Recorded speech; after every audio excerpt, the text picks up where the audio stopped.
Silakan duduk, Shalom. Selamat pagi Bapak, Ibu, Saudara-saudara yang terkasih di dalam Tuhan. Pada kesempatan pagi hari ini sesuai dengan tema besar gereja kita yaitu hidup oleh Roh. Ada satu topik yang saya ingin angkat pagi hari ini sebagai pembelajaran firman Tuhan pagi hari ini. Yaitu berkaitan dengan pola pikir, cara berpikir yang menurut Roh. Yang dikendalikan oleh roh, spiritual mindset. Firman Tuhan berfokus pada Roma pasalnya yang ke-8, ayatnya yang ke-5. Di situ dikatakan, sebab mereka yang hidup menurut daging memikirkan hal-hal yang dari daging. Mereka yang hidup menurut roh memikirkan hal-hal yang dari roh. Sebelum saya menjelaskan dan menguraikan teks-teks ayat ini saudara, saya ingin menyampaikan satu pernyataan dan penegasan bahwa sesungguhnya setiap orang percaya, siapapun kita yang sudah sungguh-sungguh menerima Yesus sebagai Tuhan dan Juru Selamat, maka sudah ada Roh Kudus di dalam dirinya. Hal ini ditegaskan oleh Petrus sendiri ketika pada hari Pentakosta, ketika Roh Kudus dicurahkan ke atas para rasul. Kemudian Petrus berkhotbah di hadapan ribuan orang-orang yang hadir pada waktu itu. Di dalam Kisah Para Rasul 2 ayatnya yang 38, Lukas mencatat, Petrus menegaskan di dalam khotbahnya, siapa saja, barang siapa yang ingin bertobat, menerima Yesus dan dibaptis di dalam namanya, maka akan menerima karunia Roh Kudus. Seperti yang juga diterima oleh para rasul. Bahkan Rasul Paulus sendiri menegaskan di dalam Efesus pasal 1 ayat 13, Paulus menegaskan ketika kamu percaya, dimeteraikan dengan Roh Kudus yang dijanjikan itu. Jadi Roh Kudus bukan hanya diam di dalam diri kita, tetapi juga dia memeteraikan kita untuk menerima apa yang sebenarnya sudah Tuhan siapkan di masa yang akan datang. Dan selanjutnya Paulus juga menegaskan di dalam 1 Korintus 6 ayat 19. Dia mengatakan, tidak tahukah kamu bahwa tubuhmu adalah bait Roh Allah yang diam di dalam kamu. Jadi dengan demikian kita harus tahu dulu, yakin dengan pasti, setiap orang yang sungguh-sungguh percaya kepada Yesus sudah menerima karunia Roh Kudus di dalam dirinya. Itu sebabnya hari ini saya ingin mengajak Bapak Ibu kembali mendalami bagaimana sih sebenarnya ciri-ciri kehidupan orang yang sungguh-sungguh sudah menerima karunia Roh Kudus. Atau karakteristik yang bagaimana? Seperti apa sih orang-orang yang hidupnya itu memang sudah didiami oleh Roh Kudus? Kalau kita membaca ayat tadi saudara, di dalam Roma pasal 8 ayat 5, sebenarnya tidak lepas daripada ayat yang pertama, pasal 8 ayat yang pertama, di dalam Roma pasal 8 ayat yang pertama, adalah merupakan topik utamanya. Yaitu satu pernyataan dari Paulus, pernyataan iman, statement of faith, keyakinan. Dia menegaskan, demikianlah sekarang tidak ada penghukuman bagi mereka yang ada di dalam Kristus. Nah ini adalah menjadi dua hal yang utama yang Paulus kemudian jelaskan di dalam ayat-ayat pasal 8 ayat 1 sampai 11 ini, terutama fokus di sana. Sebagai khotbah hari ini. Jadi ada dua hal. Yang pertama dia mengatakan sekarang tidak ada lagi penghukuman. Itu yang pertama. Yang kedua bagi mereka yang ada di dalam Kristus. Jadi kalau kita membaca ayat-ayat dari Roma 8 pasal 2 sampai pasal 11. Itu ada dua bagian. Bagian yang pertama menjelaskan alasannya. Kenapa tidak ada lagi penghukuman, tidak ada lagi penghakiman untuk orang-orang yang ada di dalam Kristus. Kenapa tidak ada penghakiman? Itu dijelaskan dalam ayat 2 sampai 4. Kemudian yang bagian kedua ayat 5 sampai 11. Bagi siapa yang tidak ada penghukuman itu? Yaitu bagi orang-orang yang ada di dalam Kristus. Jadi di dalam ayat yang kelima sampai 11 menjelaskan siapa orang-orang yang termaksud, orang-orang yang ada di dalam Kristus. Kita akan membahas ini sehingga kita dapat lebih mengerti lagi kebenaran firman Tuhan ini. Bagian yang pertama itu menjelaskan alasan mengapa kita yang sungguh-sungguh ada di dalam Kristus itu tidak akan lagi dihukum, saudara. Ketika nanti Tuhan Yesus datang kedua kali untuk menghakimi dunia, kita tidak akan dihukum lagi. Di situ dikatakan di dalam ayatnya yang kedua, Roma 8 ayat kedua. Roh yang memberi hidup telah memerdekakan kamu dalam Kristus dari hukum dosa dan hukum maut. Kalau saudara lihat di dalam teks ayat ini sebenarnya ada dua kata yang hilang, saudara. Dua kata yang tidak diterjemahkan. Kalau saudara baca bahasa Inggrisnya itu muncul, yaitu kata sebab dan kata hukum. Ya, jadi sebenarnya kalau mau lengkapnya kalimatnya begini, saudara.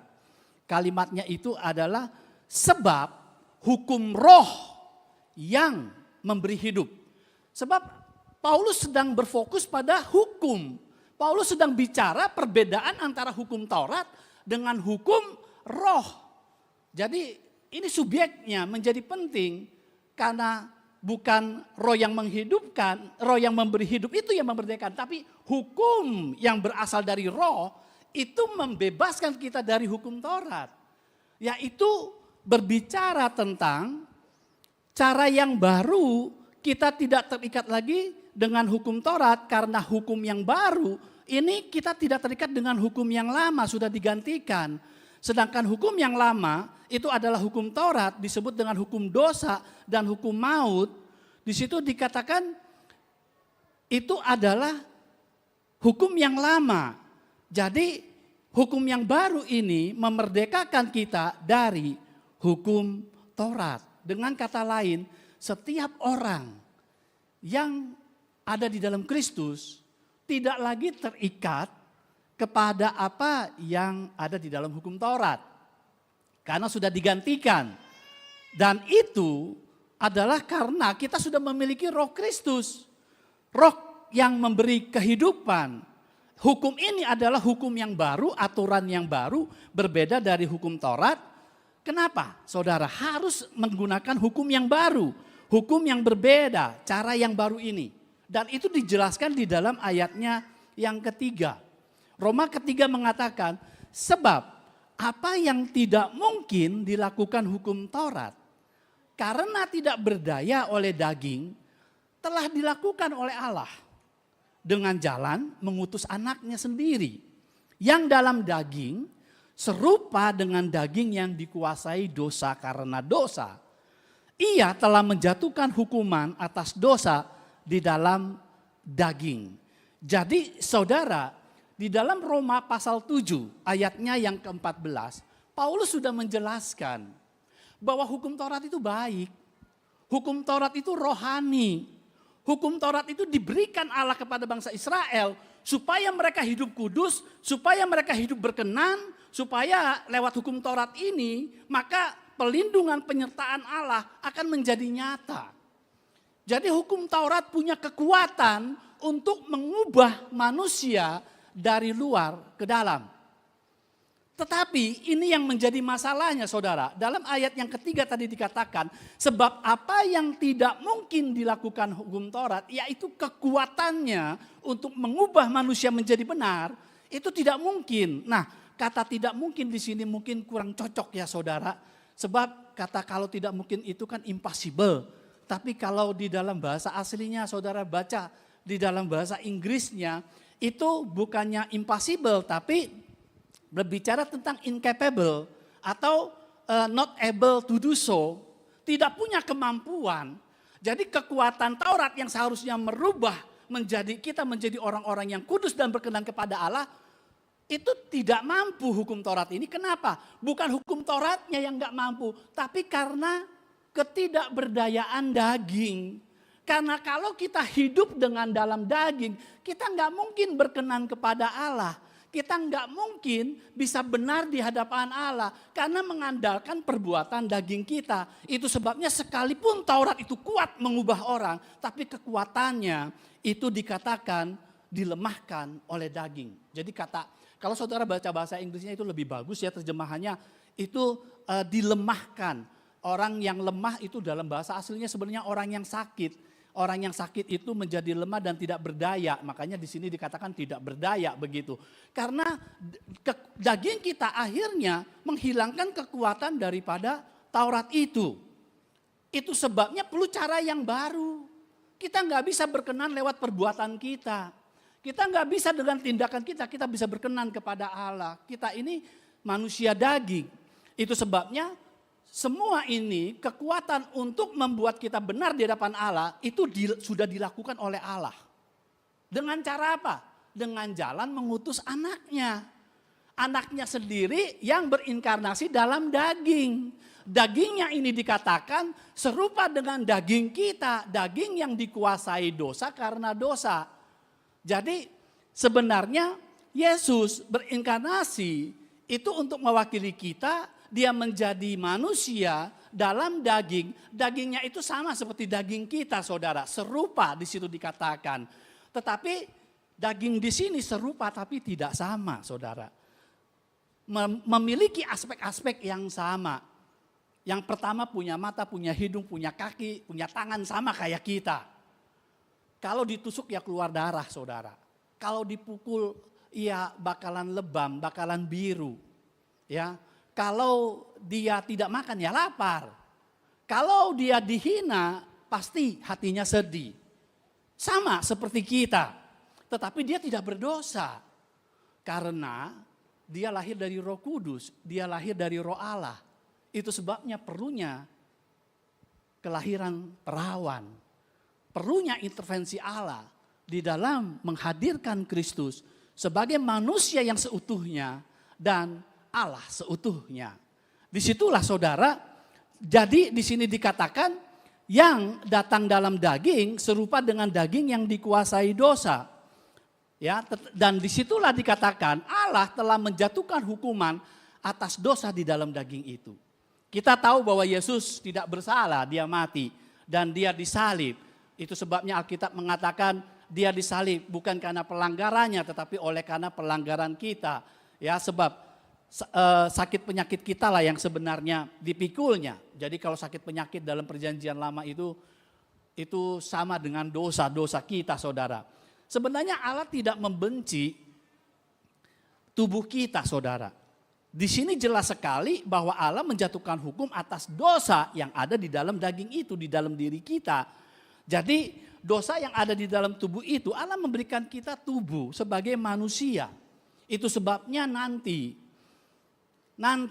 ketika Yesus datang yang kedua kali, kita akan diubahkan dengan tubuh yang baru. Bukan tubuh yang ini. Tubuh yang ini dari debu kembali kepada debu. Kita akan diubahkan, kita akan diberikan tubuh yang baru, tubuh yang tidak binasa, yang dikatakan oleh Paulus di dalam Filipi 3 ayat 21, yang ditundukkan kepada Kristus. Kalau sekarang kita ditundukkan oleh dosa. Tapi nanti dengan tubuh yang mulia, tidak bisa berdosa lagi karena sudah ditundukkan kepada Kristus dan dosa yang ada di dalam daging kita sudah secara sempurna dibayar di kayu salib oleh karena iman. Itu sebabnya di dalam Roma keempat, pasal 8 ayat 4, di situ Paulus menyimpulkan kenapa harus demikian, tidak ada cara lain. Makanya Yesus ketika berdoa di Taman Getsemani, jikalau mungkin angkat cawan ini daripadaku, tetapi tidak mungkin saudara, bukan kehendakku yang jadi tetapi kehendakmu lah yang jadi. Karena tidak ada jalan lain saudara. Itu sebabnya di dalam ayat yang keempat dikatakan, kenapa harus demikian? Supaya tuntutan hukum Taurat, tuntutan untuk kita hidup benar, tuntutan untuk kita hidup berkenan di hadapan Allah yang tidak bisa kita lakukan dengan perbuatan daging kita, itu dikatakan digenapi. Artinya tuntutannya dipenuhi, dibayar oleh Yesus secara sempurna di kayu salib. Dikatakan digenapi di dalam kita yang tidak hidup menurut daging tetapi menurut roh. Jadi di sini istilah digenapi itu apa yang diwajibkan oleh hukum Taurat supaya kita berkenan tetapi kita gagal karena daging lemah, kita selalu berbuat dosa, itu dilakukan oleh Yesus di kayu salib. Dan Yesuslah yang menggenapinya. Makanya Yesus waktu di dalam satu peristiwa, khususnya dicatat dalam Matius 5 ayat 17 dikatakan, jangan kamu menyangka bahwa aku datang untuk meniadakan hukum Taurat. Atau kita para nabi, aku datang bukan untuk meniadakan hukum Taurat. Melainkan untuk menggenapinya, memenuhi tuntutan bagaimana kita bisa berkenan kepada Allah. Istilah yang dipakai itu sama saudara. Ya. Jadi tuntutan hukum Taurat itu yang Allah inginkan. Apakah kita layak di hadapan Dia. Dan lewat Yesus Kristus inilah secara sempurna saudara itu sudah dilakukan di atas kayu salib. Itu sebabnya bagi kita yang sungguh-sungguh berada di dalam Yesus, yang sungguh-sungguh percaya, yang sungguh-sungguh menerima Dia sebagai Tuhan dan Juru Selamat, kita tidak akan lagi dihukum. Itu sebabnya ada damai sejahtera di dalam kehidupan kita. Kita tidak takut lagi dihukum. Kalau saudara sudah terima Yesus, tapi saudara masih hidupnya takut untuk dihukum lagi karena perbuatan saudara, saudara belum mengerti arti pengorbanan Yesus. Seolah-olah pengorbanan Yesus belum cukup dan belum sempurna. Ya, makanya ketika Yesus lahir, malaikat-malaikat bernyanyi, glory, glory in excelsis Deo, kemuliaan bagi Allah di tempat yang maha tinggi, damai sejahtera bagi mereka yang ada di bumi itu, yang berkenan kepadanya. Damai sejahtera berkaitan dengan penghakiman, penghukuman akhir. Dan Yohanes mencatat juga, di dalam kasih tidak ada ketakutan. Kalau kita masih takut, artinya kasih itu tidak sempurna. Sebab di dalam ketakutan mengandung penghukuman. Jadi kalau kita masih takut dihukum, kita belum sempurna di dalam kasih Tuhan. Itu yang pertama, itu sebabnya Paulus menegaskan tidak ada hukuman lagi. Ya, itu bagian yang pertama. Jadi setiap orang yang sungguh-sungguh percaya kepada Yesus, itu akan menerima karunia Roh Kudus.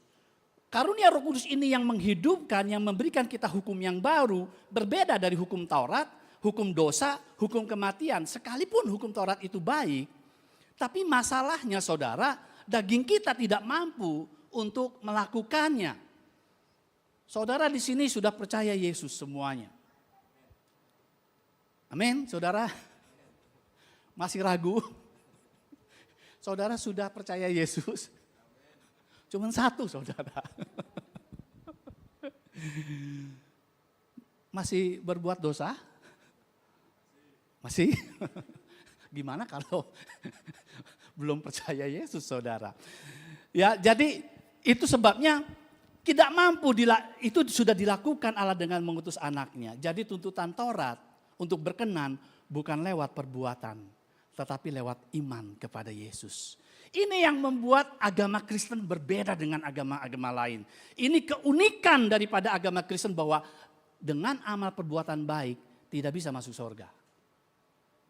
Sebab seberapa hebat pun amal perbuatan baik saudara, seberapa besar pun sumbangan saudara kepada gereja, seberapa rajin pun saudara beribadah ke gereja, tidak akan pernah menghapuskan natur dosa dari diri saudara. Amin. Gak pernah menghilangkan natur dosa daripada saudara. Itu sebabnya kita butuh yang namanya anugerah. Lewat iman kita boleh pengampunan lewat karya Kristus di kayu salib. Itu sebabnya Paulus menegaskan tidak ada lagi hukuman. Tapi bagi siapa saudara? Di situ dikatakan kalau kita melihat di dalam ayat terakhirnya, di situ yang tidak hidup menurut daging. Nah sebenarnya kata hidup ini gak ada di sini saudara ya. Cuman ditambahkan. Karena kata aslinya sebenarnya berjalan di dalam daging sebenarnya ya. Kalau saudara lihat bahasa Inggrisnya, nanti saudara pulang saudara cek, itu walk in flesh begitu ya, berjalan. Sebenarnya artinya sama saudara. Kita lebih biasa menggunakan kata hidup dalam daging. Tapi sebenarnya arti Alkitabnya itu berjalan dalam daging, karena berjalan dalam daging itu adalah istilah yang umum dalam budaya mereka. Itu selalu berkaitan dengan ketetapan-ketetapan Tuhan, aturan-aturan Tuhan, firman Tuhan. Jadi ketika bicara berjalan itu ada serangkaian aturan-aturan. Ada serangkaian rambu-rambu, peringatan, larangan, arahan, petunjuk yang untuk diperhatikan supaya kita sampai tujuan. Itu sebabnya ketika Allah berbicara kepada Abraham, ya di dalam Kejadian 17 ayat 1 dikatakan, akulah Allah yang maha kuasa, berjalanlah di hadapanku dengan tidak bercela. Jadi kata berjalan begitu ya. Kemudian di dalam Yehezkiel 20:19 di situ dikatakan, akulah Tuhan Allahmu, berjalanlah menurut ketetapan-ketetapanku dan lakukanlah peraturan-peraturanku dengan setia. Jadi itu istilah berjalan selalu dikaitkan dengan aturan-aturan firman Tuhan. Ya, jadi ketetapan-ketetapan Tuhan. Mazmur 1 ayat 1, berbahagialah orang yang tidak berjalan menurut nasihat orang fasik, tetapi yang kesukaannya adalah merenungkan firman Tuhan siang dan malam. Jadi selalu istilah berjalan ini lebih spesifik saudara. Ya, nah bagian yang kedua itulah supaya, kenapa saya jelaskan ini saudara? Sebab supaya kita mengerti di dalam ayat selanjutnya.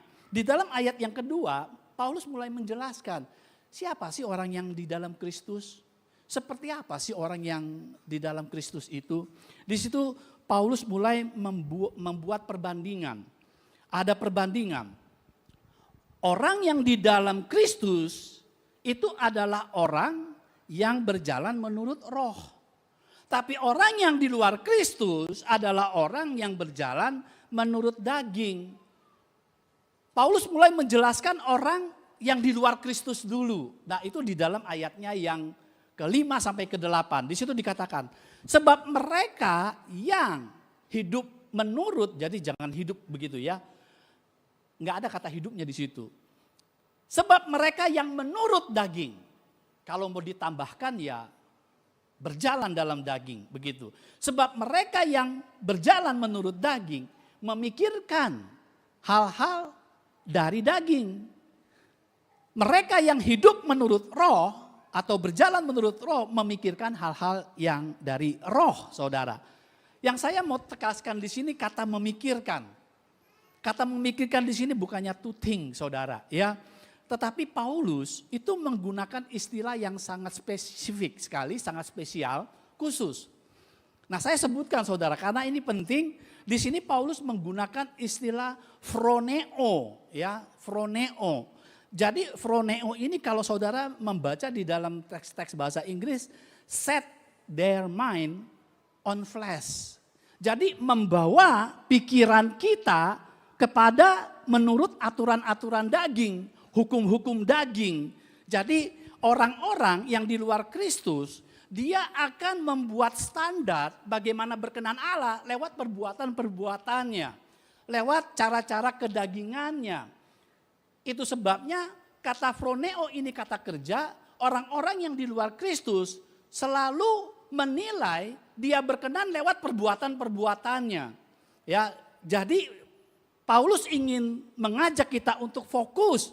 Sebenarnya bukan berbicara tentang memikirkan, tetapi Paulus ingin berfokus cara berpikirnya, pola pikirnya, yaitu orang-orang berbeda yang hidup di dalam Kristus mengandalkan roh, hukum roh, tetapi orang yang ada di luar Kristus itu mengandalkan hukum daging, mengandalkan kekuatannya sendiri. Mengandalkan kekuatannya sendiri. Apa dampaknya saudara? Sebab di dalam ayat selanjutnya Paulus kembali menggunakan istilah yang sama.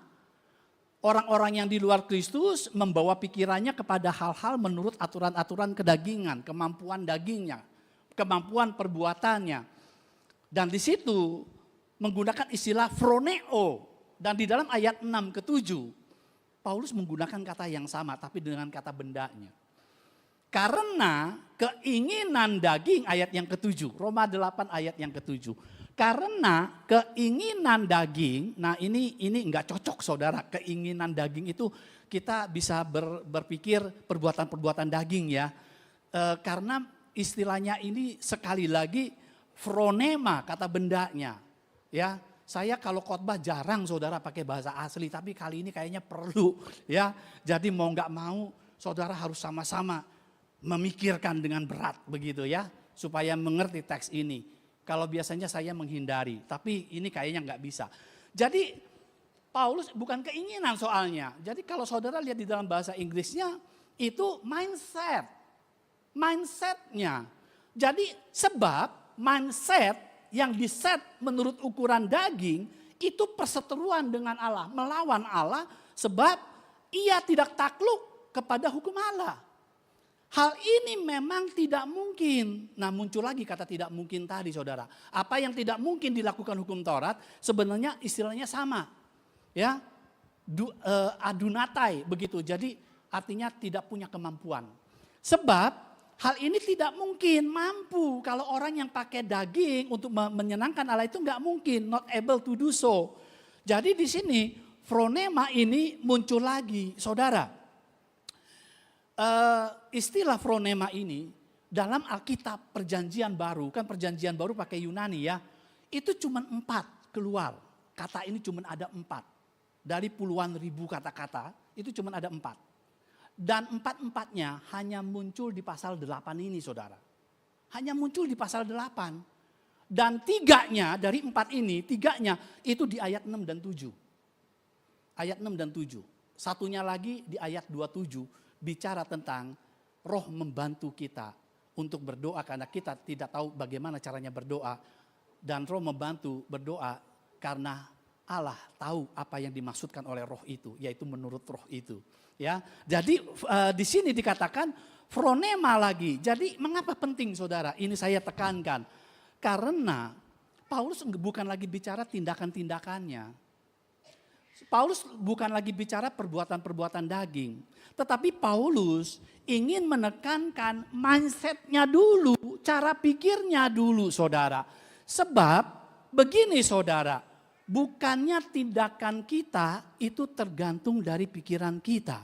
Betul enggak?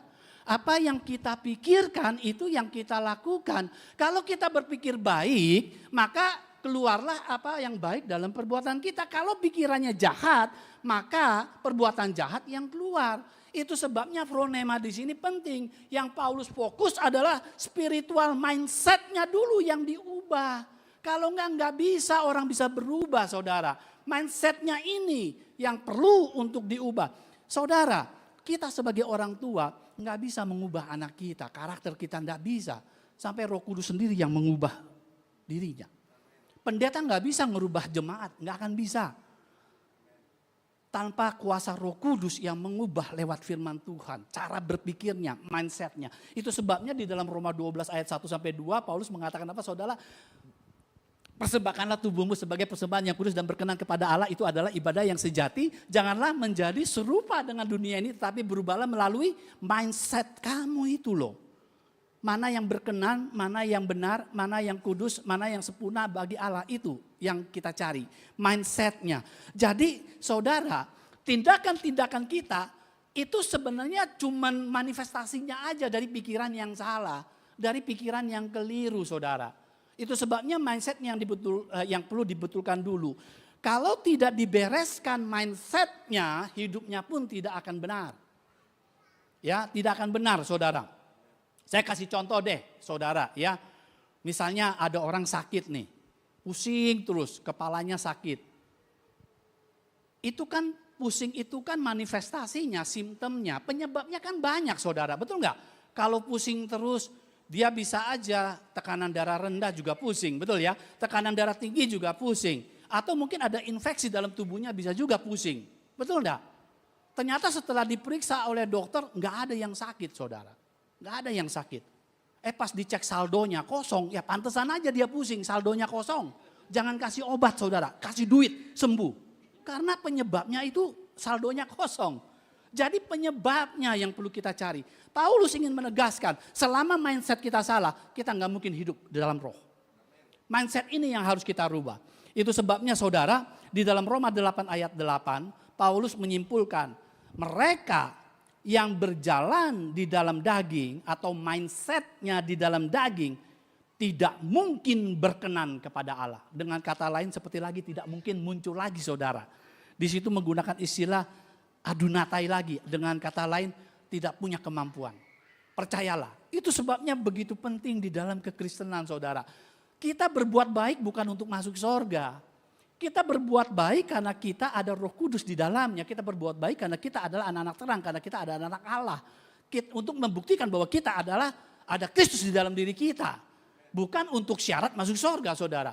Itu sebabnya lewat amal perbuatan baik di dalam kekristenan itu tidak mungkin. Ya, dan di dalam Roma 8 ayat 9 sampai 11. Ini bagian ciri-ciri orang yang hidup di dalam Kristus. Apakah kita ada di dalamnya saudara? Paulus mengatakan, ayat yang ke-9. Tetapi kamu tidak mindsetnya di dalam daging, melainkan kamu mindsetnya itu di dalam roh menurut hukum roh. Jika memang roh Allah ada di dalam kamu. Jadi di sini ini bukan perintah saudara. Hidup di dalam roh itu bukan perintah. Hidup di dalam roh itu bukan himbauan. Tetapi ini disampaikan secara indikatif. Disampaikan bukan dalam bentuk perintah. Tetapi menyampaikan sebuah fakta. Sebuah realita. Bahwa setiap orang yang punya Roh Kudus di dalamnya. Mau tidak mau, suka tidak suka. Otomatis dia akan hidup menurut roh. Kecuali Roh Kudus sebenarnya tidak ada di dalamnya. Makanya istilah memang di sini dipakai saudara. Jika memang Roh Kudus ada di dalamnya, otomatis saudara akan hidup menurut roh. Otomatis. Tetapi bagaimana caranya? Di dalam ayatnya yang ke-10. Kuncinya. Kalau memang Kristus ada di dalam kamu. Tetapi kalau Kristus ada di dalam kamu ya. Sebab jika orang tidak memiliki roh Kristus, dia bukan milik Kristus. Tapi kalau roh Kristus ada di dalam kamu. Maka ya walaupun begitu ya, although gitu ya kalau dalam bahasa Inggris. Walaupun daging ini, tubuh ini memang mati karena dosa, dikuasai oleh dosa. Tetapi roh adalah kehidupan oleh karena kebenaran. Maksudnya begini, hukum roh yang diberikan oleh Roh Kudus yang ada di dalam diri kita, itu yang menghidupkan daging kita walaupun sudah mati dalam dosa, menjadi hidup lagi melalui pembenaran oleh karena iman. Karena pembenaran lewat perbuatan Yesus di kayu salib. Karena Allah sudah melakukannya dengan cara mengutus anaknya supaya kita benar bukan lewat perbuatan kita tapi lewat iman kepada Yesus. Dia yang melakukannya karena kita tidak sanggup. Jadi sebenarnya sekalipun kita sudah mati di dalam dosa, tapi roh yang ada di sini itu pasti saudara menghidupkan daging kita kembali. Sehingga kita sadar kapan kita berbuat dosa, sadar kapan kita berbuat salah, sadar apa yang harus kita lakukan karena ada Roh Kudus di dalamnya. Dan itu ciri-cirinya saudara. Dan jika roh dia, yaitu Allah. Di dalam ayatnya yang ke-11. Sudah membangkitkan Yesus dari antara orang mati, diam di dalam kamu. Maka otomatis dia juga yang telah membangkitkan Kristus dari antara orang mati. Akan menghidupkan juga tubuhmu.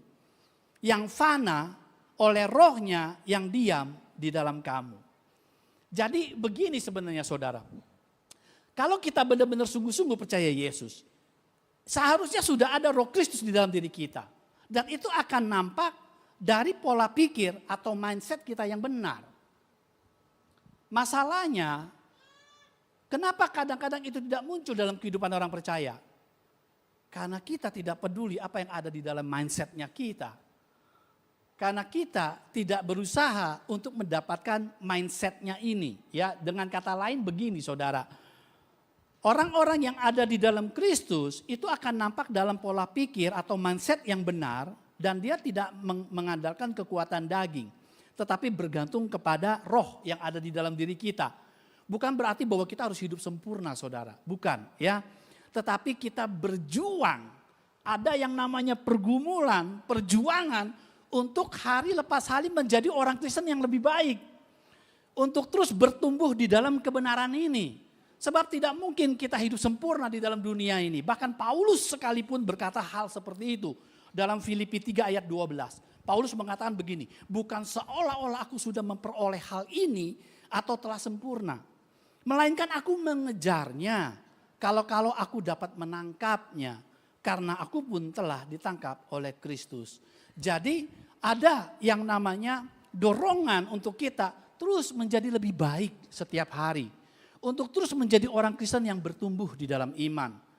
Ya, itu sebabnya saudara, lewat firman Tuhan hari ini, kita sudah mendengarkan penjelasan tentang bagaimana hidup di dalam roh, kita bisa melihat ada dua hal penting yang bisa kita ambil dari pelajaran pagi hari ini. Yang pertama, kita harus menyadari bahwa sesungguhnya ada roh Allah di dalam diri kita.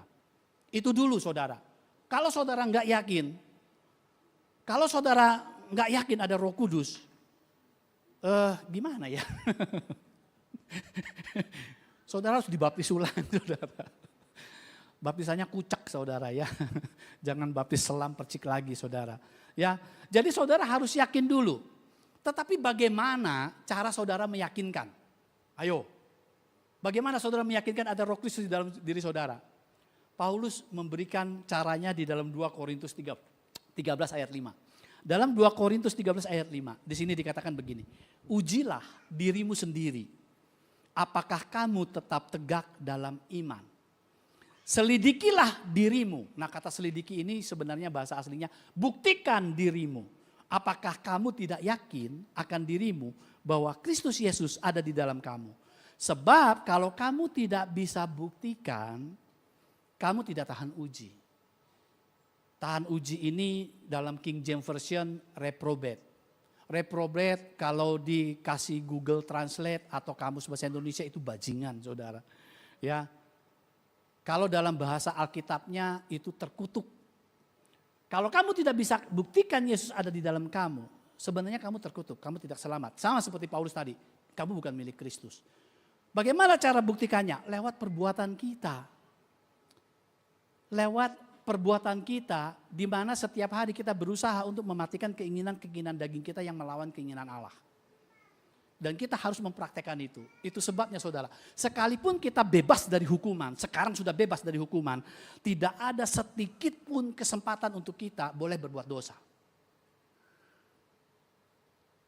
Pembebasan kita dari hukuman justru sebaliknya harus digunakan kehidupan kita untuk membuktikan bahwa Kristus sungguh ada di dalam diri kita. Itu yang Alkitab ajarkan. Sekalipun saudara yakin saudara tidak akan dihukum lagi, tapi tugas kita semua membuktikan ada Kristus lewat perbuatan-perbuatan kita. Yang kedua, menjalankan kehidupan ini bukan dengan mindset kita sendiri, tapi mindset yang dikendalikan oleh Roh Kudus. Menurut aturan Roh Kudus, arahan Roh Kudus, peringatan Roh Kudus, ketetapan Roh Kudus. Bagaimana caranya? Saudara harus tahu dulu apa yang dikerjakan oleh Roh Kudus dalam diri kita. Saudara harus mengerti dulu apa fungsi dan Roh Kudus yang diberikan di dalam diri kita. Yesus sendiri berkata di dalam Yohanes 14:26 dikatakan, kalau Roh Kudus yaitu Roh penghibur yang diutus Bapa dalam namaku, Dia yang akan mengajarkan apa yang aku ajarkan. Dia yang akan mengingatkan apa yang aku katakan. Jadi tugas daripada Roh Kudus mengajarkan apa yang Yesus ajarkan, mengingatkan apa yang Yesus mengingatkan. Nah, sekarang saya tanya saudara, di mana saudara bisa menemukan pengajaran Yesus? Di mana saudara bisa menemukan perkataan-perkataan Yesus? Cuman ada di Alkitab, saudara. Cuman ada di Alkitab. Itu sebabnya kalau saudara benar-benar mau hidup menurut Roh, tidak ada jalan lain, saudara harus membaca dan mengerti Alkitab kita. Dari Kejadian sampai Wahyu, saudara. Sudah baca dari Kejadian sampai Wahyu. Wah, sudah 3 kali Pak, ngerti enggak? Pusing Pak, begitu. Enggak ada cara lain, karena Roh Kudus mengajarkan apa yang Yesus ajarkan, mengingatkan apa yang Yesus ajarkan, dan semua ada di dalam sini. Bahkan Yesus mengatakan, masih banyak hal yang ingin kusampaikan kepadamu. Tetapi masalahnya kamu belum siap. Tetapi apabila roh kebenaran itu turun, maka roh ini yang akan menuntun kamu ke dalam seluruh kebenaran. Firman-Mu adalah kebenaran. Jadi saudara, ini yang perlu kita sadari. Bagaimana orang-orang yang ciri-cirinya ada Roh Kudus di dalamnya, maka akan dibuktikan orang itu akan cinta untuk belajar firman Tuhan. Kalau belum, bertobatlah. Baca firman Tuhan, mengerti firman Tuhan, karena disitulah ada yang namanya perintah-perintah Roh Kudus. Ada yang namanya aturan-aturan ketetapan. Tujuannya supaya kita mencapai tujuan apa yang Tuhan mau. Sehingga nama Tuhan bukan saja dimuliakan, tapi juga kita menerima berkat-berkat penyertaannya dalam kehidupan kita. Amin saudara. Kiranya firman Tuhan ini akan terus menjadi pegangan kita selanjutnya. Bagaimana supaya kita hidup menurut aturan roh, yaitu kita mengerti dengan baik firman Tuhan dalam Alkitab. Dan kita praktekkan dalam kehidupan kita. Kiranya Tuhan memberkati kita. Mari kita berdoa.